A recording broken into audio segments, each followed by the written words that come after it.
tough. I think you should just say cacio e pepe.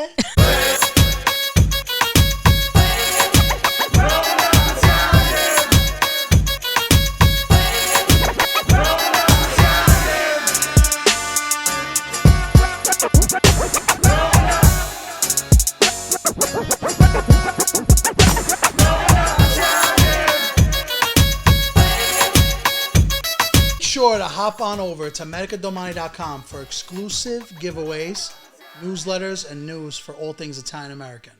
What's up, guys? This is the Growing Up Italian podcast. Today we have special guest Dara Pollak. Nice Italian name. No. Yeah, I'm scared. You got to address the elephant in the room, right? First thing. I think so. I think we got to get that out of the way. I am not Italian. Well, you're not Italian, but you're Italian by association. Yes. You hang out with a lot of Italians. Yep. You seem to always date Italian men. So that's actually how this podcast came to be. Me and Dara have been friends for a long time. Mm. And she recently said, listen, I think I could be on the pod because I only date Italian men, not by choice. So I said, hey, why not? You know? I was like literally kidding. And then you were like, yeah, sure. And I even said, I was like, I did not expect you to take that seriously at all. And then I was like, oh shit, now I'm done. Listen, when I'm in like the mode of filming, yeah, I get in the mode. Yeah, Like, I get here it. we are. Yeah. Thanks for having me. I'm excited. Thanks for coming, first of all. Yeah. How's everything going? Things are good. Things are busy. Everything's just kind of a crazy storm of content, I feel like right now. You know, I do social media for restaurants and brands and like mostly everything around food. And it's just like all that plus my own shit. It's just like I feel like everything is content. So how long have you been in the social media game? Let's see, probably, I mean, I started my food blog, you know, which we'll probably get to, but that I started in 2008. So like, that's how old I am. You just wrote about food. Right. I just wrote about food. I reviewed food. I cooked food, like everything. And it was like, whatever. Lots of stuff. What was there. like the most, like, what hit the most at that time? The recipes? I was going to say bacon, but yes. Oh, bacon. Well, for those you don't know, Dara used to be known as Skinny Pig. Yes. And when you DM me, I saw Dara Pollak. I'm like, who's this? And then I was like, oh, wow, she changed her name. It's thrown a lot of people off. I know. When did you change your name? I think it was actually just in 2021, like October, November, somewhere around there. I had been thinking about it for a while, though, and I was just like, I'm ready. Like I said, I've been Skinny Pig since 2008. Like, it's time for a change. I was like eating bacon all the time and, you know, all this shit. I'm like, I'm getting old now. I got fucking high cholesterol. I can't do this anymore. Do you really? Slightly. Ever so slightly. What was like, was there like one thing that like broke the camel's back? Like, okay, I got to change the name now? Or was it like slowly? A gradual process. It was more gradual, honestly. It was just something that has kind of got in the back of my head after a while. Like I said, I think it was a combination of just the food Instagram game, I think, as you know, has changed significantly into a pile of stuff that I don't even understand half the time. So I was like, I just feel like I don't associate with this as much as I used to. It felt time for a change, and I had been sitting on that idea of just changing it to my name for almost a year before I did it. You also shifted the content a little bit from like all this like, you know, super food porn. Bacon, yes. Yeah. That's the right word, food porn. Yeah. So you like transition from food porn to like more comedy skits, giving your opinion on how you feel, stuff like that. Yeah, I've always thought been. you had a great personality. Oh, so. Thank you. Yeah, I mean, I try. I just feel like I'm honest. I've always been like from day one.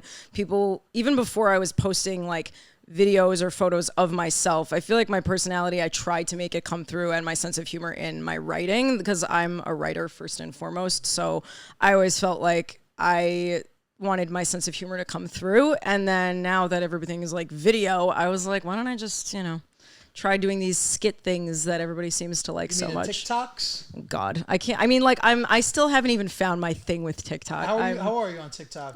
I'm not good. I'm like 700 followers. Oh, that's like me. Yeah.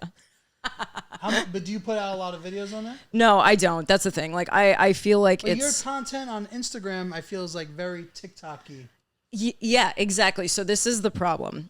I feel like I'm making the content for TikTok, but I'm putting it on Instagram, but I'm also putting it on TikTok, but not with the frequency that I should be. Yeah, you gotta post every day. Dude, it's crazy. I don't have time. Like, I'm creating content for so many other people and, you know, restaurants, brands, whatever. By the time I'm done with that, like I have very little bandwidth left for my own stuff. I think you should just say "Cacho e Pepe." Oh God. And I hate that video so much. I hate it so much. So when you do like content for Yeah. these other restaurants, how often are you visiting them to film? Is it like a weekly thing, monthly thing? Yeah, it depends on the client and how much they like need. I guess like we've worked that out obviously in like the contract portion of it. But some of them I go twice a month. Some of them I go once a month. Because usually if you go once a month and you shoot a fair amount of dishes between the statics and the videos, you can get enough content to last you a month. Sometimes even two. But I try to go once a month. For some clients I go twice a month and Bi-weekly. Yeah, exactly. I feel like pictures don't hit on Instagram as much anymore, right? They don't. I mean, it's the thing is though. You always need the picture. Exactly. That's how I feel. I'm like, I still think it needs to be part of the strategy. That's what I tell my clients. But I'm like, if there's somebody that's really dying to get into just video, then I'm like, well, then let's try to make you a TikTok then. If that's really what you want to focus on, let's give that a shot. But I think it should be part of the strategy overall. Yeah. What do you like since you've been doing this since 2008? You said, right? Yeah. So that's that's 14 years on social media. What was the biggest difference from social media in 2008? Well, I was going to say social media really wasn't a thing in 2008, unless you count Facebook, which I don't really count. You weren't like posting Facebook stuff? Not a whole lot. I mean, I tied whatever I wrote on my blog into Facebook a little bit, but it was not in any way like a strategy or like something I actually actively did. So how did you get like the blog out there? So it's kind of interesting to say now, but when I first started, I literally would pitch PR companies. I would like reach out and say, hey, I'm a new blogger in New York. And they would add me to their like press release list. And then I started getting invited to shit and I was going to every single thing I could, like all the networking events, all the dinners. And then they, even like the media outlets started picking up the stuff that I was writing about. It was wild. That kind of happens. Like these like independent writers, like they sell it to somebody almost. Right? Yeah, it's like you're article. pitching yourself, like basically. And I would just be writing, and then occasionally New York Magazine, like Grub Street, it would be like, oh, the Skinny Pig says that this place is opening in, you know, whatever next week. And I'd be like, whoa, that's fucking wild, but great. I'll take it. You still do that kind of stuff? Or? I barely pitch anymore, honestly. I tried making it as a writer, like when I left my job in ad sales in 2015. I tried to like just be a writer and an influencer and ended up moving back in with my mother at 34. So not a route I recommend. But how old were you when you moved out the first time? No, literally. I think I got let go from my last job. Like I said, I worked in ad sales and marketing my whole career. And then I was 31 when I ended that. And I was like, if I don't do this now, like dive everything, you know, into my passion, I'm going to regret it. And then it was like 2-ish years, I think, before I was just bleeding through savings, just like trying to make it as a writer and an influencer, like making money off of Instagram ads, you know? So I moved back in with my mom at, I think, 33 or 34.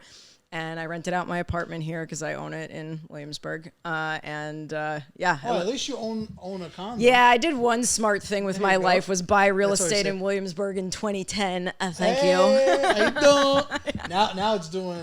Yeah, now it's literally. I'm not kidding when I say the one. Try to buy a condo now. Let me know how it works. Absolutely not. I would not be living here if I didn't buy that place in 2010. Real estate is super crazy right now. It's insane. The price of everything has skyrocketed. Yeah.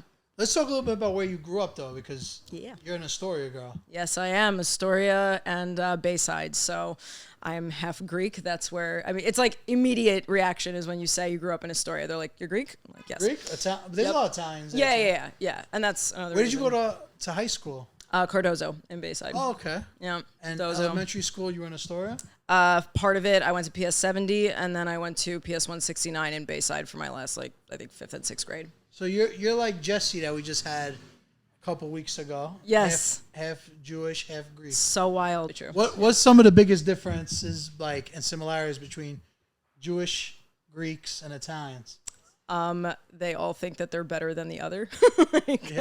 I mean, honestly, I think Greeks are a little bit worse, and I feel like I can say this because I am half Greek, but I feel like they're just like a touch more cocky than Italians are about being Italian. Like Greeks fucking love being Greek. They love nothing more than telling people that they're Greek. Yeah.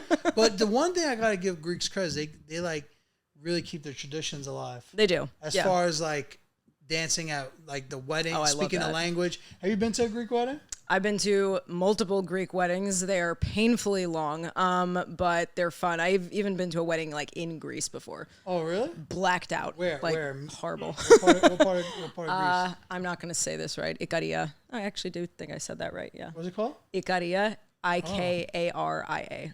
Okay. I never heard of it. Yeah, it's a very like small, like rural town. Like it was one of those. It's like the person you know, that's where they're from. Exactly. Okay. And I went with friends who speak it because I do not speak it. Like full disclosure here, I don't speak it, and I know like a few words and phrases here and there. But if my friend who spoke it was not there, we would have had trouble like getting around. What's the whole like deal with throwing plates and? You know, I honestly don't even know the like backstory to that. You'd think I would, but I don't know it. They do it at this wedding you went to? Oh, yeah. You want to hear the best story, actually? This takes this like up a level. So this wedding, they invite the entire town to the wedding, basically. And we are getting ready, or like the bride is getting ready at her house, and people just start driving up and down the street shooting guns in the air. And I'm like, hit the deck, you know, like I'm like, fuck. And everybody's just like, no, this is what they do. This is part of the celebration. I'm like, are you fucking kidding me? This is what you do to celebrate? They're just shooting guns in the air. So, that's different. Yeah, it was wildly different, I would say. And then at the actual wedding, I got super drunk off of their homemade wine that they make. And then I was like, can I get water? I was like, nero, that's like water. And they were like, we don't have any more. I was like, what? Blacked out. I slept in someone's car. I don't even remember. It was terrible, but it was a lot of fun. Man, those are great experiences, though. Yeah. What Memories. about, like, do they throw money for the band, too? Because Yes. that's what I see from Instagram, because I have a lot of Greek friends, too. Mm-hmm. And the two things I take away from their weddings are they break plates and they throw money. And it's supposedly the band keeps that money. I think that's what they're supposed to do, but I can't confirm that that's always the case. I mean, I've never taken money off the floor. I always just leave it there, and I've never actually like sat around long enough to see what happens to it. See, me, like I'm one of those that like I gotta wait. Like I'll just like plot and watch until I figure out exactly what happens to the money. Yeah, I mean, like that's what I'm saying. I'm like, now that I think about it, I'm like, how many people are stealing that money? Shit, I don't know. Like, you know, the bus boy takes $20. Right. I mean, this other guy takes 20. Yeah, I don't know. Yeah. You know, when we first connected, you actually took pictures for the panini shop. I did. Yeah, that was so funny. I was just thinking about that the other day, how we started working together. We never did videos though. No, because always pictures. At the time, I don't even think video was an option, because that was probably 2015, 16, somewhere around there. It was like 2016. Probably. That sounds when right. My kids were born, like more or less. Yeah, that sounds right. And I just remember it was either your dad would send somebody or you would send somebody to my apartment with like 5 sandwiches, like 10 or $20 each in cash, and be like, here you go, take photos. You know what's funny is, you know, now I feel everybody kind of does it in different ways. But we were doing it like super early. Like, yes. When I tell people like things I've did, they're like, you know, I feel like I'm almost a trendsetter. Like, cause I like actually thought like, I'm not good at taking pictures, so I'm gonna get somebody right. good. It's actually a very good point, and something I never even thought about, honestly, because now it seems like everybody outsources. Like that's the reason I literally have a job now, is because people want to outsource it, and you guys were at the forefront of like, you know, the food porn kind of like sandwich claw looking stuff, you know. I remember when we first would send you like sandwiches, you would always say like, every sandwich you send me that sandwich's sauce, because you used to just like glob it on there. Yes. Extra sauce on the side. I like your style, like the way you take pictures. Thank you. How does one go about getting you to run their social media?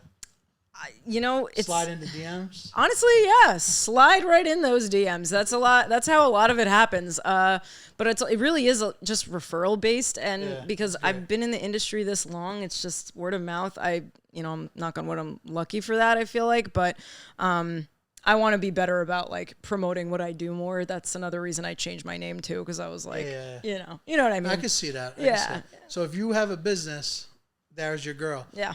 Also, let's talk a little bit about your dating, because you said you only date Italian guys. Oh dear. And except one, right? Yeah, except one. Yeah, he was Jewish, but yeah, most of my exes are Italian. I don't, like I said, it's really not by choice. I feel like I've just been told my entire life that I could pass for Italian, and maybe that's why I'm gonna get so much hate just for even saying that. Yeah, so, you could. You know, like it's just something. I also do a good Marissa Tomei impression. That doesn't hurt. Can we see it? You said it. We gotta see it now. Let's see. I'm trying to think of a good line here. Okay. Because Chevy didn't make the 327 in 55. The 327 didn't come out until 62, and it wasn't offered in the Bel Air with a 4-barrel carb until 64. However, in 1964, the correct ignition timing would be 4 degrees before top dead center. What do you guys think? Okay, that was pretty solid. Thank you. I try. So, give us a little bit of your experiences with dating an Italian. Oh yeah, but are they mama's boys? most of them, yes. Yeah. I say that like it's a bad thing. It's actually not. And I'm also totally kidding about the Marissa Tomei thing being a thing. I think it's really just that I grew up with so many Italians, and a lot of my friends were Italian, so it's just like by association, you meet a lot of guys who are Italian, and that's kind of how it happened. I also love Italian food. Especially Bayside in Astoria. Yeah, it's just like that's how it is. I also used to work in an auto shop, so I mean that probably. You worked in an auto shop? Yeah. Yeah. No way. Cars, yeah. Yeah? In Corona. Mm-hmm. Well, your family owned one? No, my ex-boyfriend's family owned one. Oh, yeah. So you just were in like the office? No, I mean tune-ups, oil changes, brake reline, rear ends. No, that's more my cousin Vinny. I was gonna say like yeah, what? No, but I did do oil changes, tires, detailing. I was mostly doing detailing. I love detailing cars. That's like one of my still one of my favorite hobbies is detailing cars. Yeah, stuff like that. So that probably didn't hurt either. Yeah, you have you got a jack of all trades here. It's a weird history, I know. It's very strange. But so it just kind of happened that way, and I really do love Italian food, so that's another reason why, like, I mean, I'm not kidding when I say one of my exes, I really feel like I stuck that relationship out purely for the food. Really? Why? Because you just knew, like, okay, this is his grandma made the best cavatelli, and like the sauce, everything. Oh my god, it was so good. So you like sacrifice for the food. I'm not even mad at that. Exactly. That's like it's dedication. Dedication to the game. I'm just saying. But yeah, it just kind of happened that way. I don't know. I really don't seek it out. But, are you looking for like a nice Italian guy? Maybe we could. Yeah. Anybody slide into DMs? So here's my rule with this, because I typically do not like say slide in the DMs. I usually because that's gonna be dangerous. Exactly. It gets like it gets weird real quick. You ever see emoji like 100 hot dogs getting thrown? It'll get really ugly really quickly. I will say though, like, I'm not, because at the end of the day, it's similar, I feel like, to a dating app. The difference is if they already like follow me, I think that's where it gets weird, because they know so much about me and I know shit about them. Also, like, if you don't have a public profile, nah. You know what I mean? I'm sorry. This is where it becomes like a dating app. If I don't know what you look like or anything, can't get any kind of vibe from you, no. You know what I mean? Follow back to figure it out. Ow. Fuck that. What about like an application or something? They send like an application, like a resume. No. Like, my name is Tom. That's one of my exes, actually. Is it? See? I like strawberry daiquiris. Oh my long god. walks on the beach. Jeez. Oh man, that sounds terrible. No, definitely not doing any of that. But yeah, I had me and my ex broke up in 2021 of last year. But yeah, he was a nice Italian boy, or at least I thought, and didn't work out. But yeah, I mean, I'm open, but it's just dating is a friggin' nightmare. Yeah.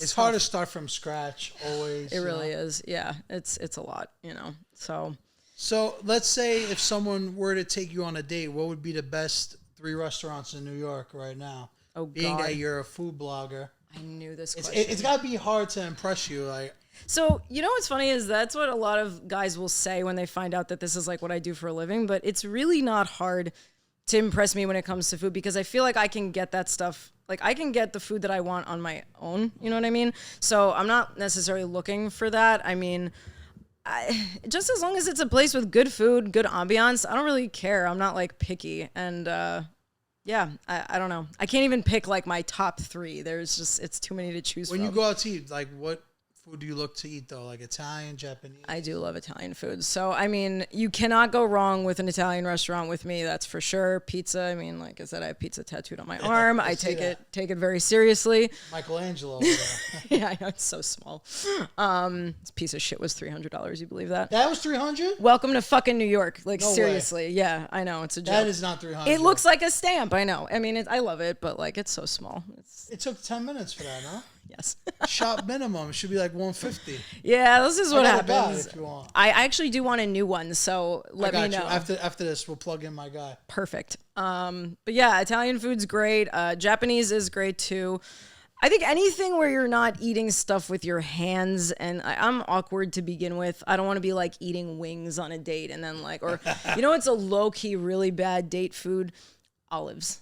I feel like. Because of the pits. You're just like, oh, yeah. Like, it's fucking gross. So you got to like, be careful with the antipasto. As long as it's like pitted olives, I'm okay. Yeah, but I just feel like it's weird and gross. I don't know. Let me ask you, this whole charcuterie sensation, how do you feel about it? Is there something new with charcuterie that I don't know about? I mean, because growing up, it was always like antipasto.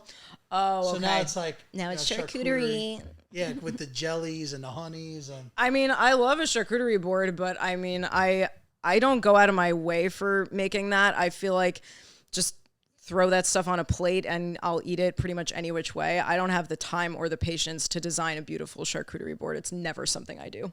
Yeah. It's like a big trend right now too. Like a lot of people have like their own charcuterie businesses. Oh yeah, I have a friend who does that. Oh, you do? And yeah, and we she do too. I know like 2 or 3 people that do that. Yeah, it's wild. And I mean, I actually took like a virtual class with her company, and the way that they style these things, I'm just like, I don't even understand how. Like, I don't know. Patience, I'm not good at it. I'm not good at it. Yeah. No. What can we expect from you in the future? Where do you see Dara Pollak going? Ugh, such a good question. Honestly, I don't know. I mean, like I said, I want to keep going with like the comedy stuff just because it's something I really enjoy right now. I feel like it's fun. The thing is, it's not easy for me to do that. So that's the part where I'm like, do you see yourself doing stand-up? So I tried stand-up for the first time ever a few months ago. I took like a class at the Pit, People's Improv Theater. And and we did like a grad show, which was stand-up. And that was the first and only time I did it. How did you do? I think I did well. Here's the thing though, is like, you just like black out. It's like I was sober, but I don't remember shit, like the adrenaline. I just remember standing up there, and then I remember hearing people laugh. So I was like, okay, great, amazing. And then they show you the video after, and I was doing this like weird kicky thing with my legs. Because you were sitting? No, I was standing, and I was just kicking around the stage like a weirdo. And I like said to the friends in like my class, I was like, what was that? They were like, oh, we thought that was your thing. I was like, I don't want that to be my thing. Must have been some kind of weird nervous tick or some shit. But other than that. But were you getting laughs? Yeah. Okay. That's the most important thing. I did. I mean, it just, to me, it felt, especially when you're doing something new and you have to watch yourself. It's like, I've watched the video, I think once or twice, and I'm like, I can't watch this. Because everybody always says, oh, you're so funny, but I don't think I'm stand-up funny. I think you could be stand-up funny. I don't know. I think I'm like, in a room of 5 people, I might get a laugh or 2, but... That's how I always felt, though, and then people would say the same to me. They're like, you're funny, you should do stand-up. I've been hearing it forever, but like, it depends, though. Everybody has a different delivery. Like, you could be really good at stand-up. Well, you took the classes, so you would know. Here's the thing that's funny about the classes, though. Everything that I thought I knew, that class, like, basically shot down. They were honestly, like, I liked my class a lot, but there's just, it's just so different, the different types of personalities that you run into, and then you have that moment where you're like, I'm one of these people too. Like, it's like we're all here in this together. So, you know, I try not to judge, but it was fun. So how did you actually get started with the food blogging, all that? Yes. Okay. Well, I will give you the abridged version because it's kind of a long story. Mean? It means like I'm a college dropout. You know? It's the like shorter version, like the Cliff's Notes version of this. So basically, I was a dancer way back in my day, ballet, tap, jazz, whatever. And when I was 17, my senior year of high school, I got hit by a car and I almost lost my leg from the knee down. No way. Yeah. See, check it out. I don't know if you can see Oh my God. Can the people at home see my skin graft down here? Yeah, so basically I was in the hospital for a month. I had like 20 plus surgeries on this leg. They told me I would never walk again. They told me I would never dance again. And so any shot I had at a dance career was like shot to hell, basically. So I was just like, I, need to find a new creative outlet. And I really took comfort in like watching people cook. Like I loved watching cooking shows. It's like, it's relaxing, So that's kind of, I was homeschooled for half of my senior year because I couldn't walk. I got really good at hopping on one foot, though. Did you miss prom and everything, too? I didn't miss prom. I made it because it was the beginning of the year. It was actually like a few weeks right after September 11th. It was September 30th, 2001. And I was homeschooled until whatever a few months or half the year is. I did make it to prom, but I was like limping a little bit, But yeah, I did a lot of painful physical therapy and I was dealing with depression, anxiety, PTSD, and like just something about cooking made me feel like better. And it was like my new creative outlet kind of. Does it still bother you? Like the pain? A little bit, yeah. I mean, like I can't, I don't have full range of motion or anything like that. I can't run anymore. I used to do a little bit of that. Like once I got back to like walking normally, I was able to do extra, they were like, you'll never walk, you'll never bike, you'll never swim. And now I do all those things. I'm like a fucking tampon commercial. I could do all that shit. And That's yeah. great. It's a great comeback story. Yeah, exactly. And like, it was just, that was kind of the birth of like, the blog was eventually because I didn't know what I wanted to do with my life. So I eventually you found something great though. Yeah. You made a name for yourself. I tried. I mean, and you're still relevant all these years later. I don't know about that, but if you say so. You've seen this on TikTok once or twice. We usually do overrated, underrated, perfectly rated. We're going to do something a little different because it's Italians versus Greeks. Oh, dear. And we're going to try to figure out who has better foods. Oh, come on. That is... Okay? So we're going to start... It's fucked up. With dessert. Okay.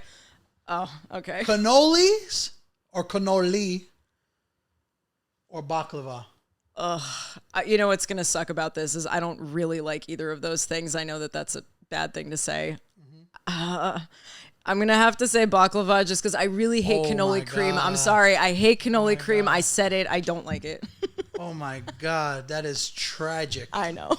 Wow. I'm like, for 1. Yeah. Okay. After desserts, we get a little coffee. Okay. Espresso or frappe?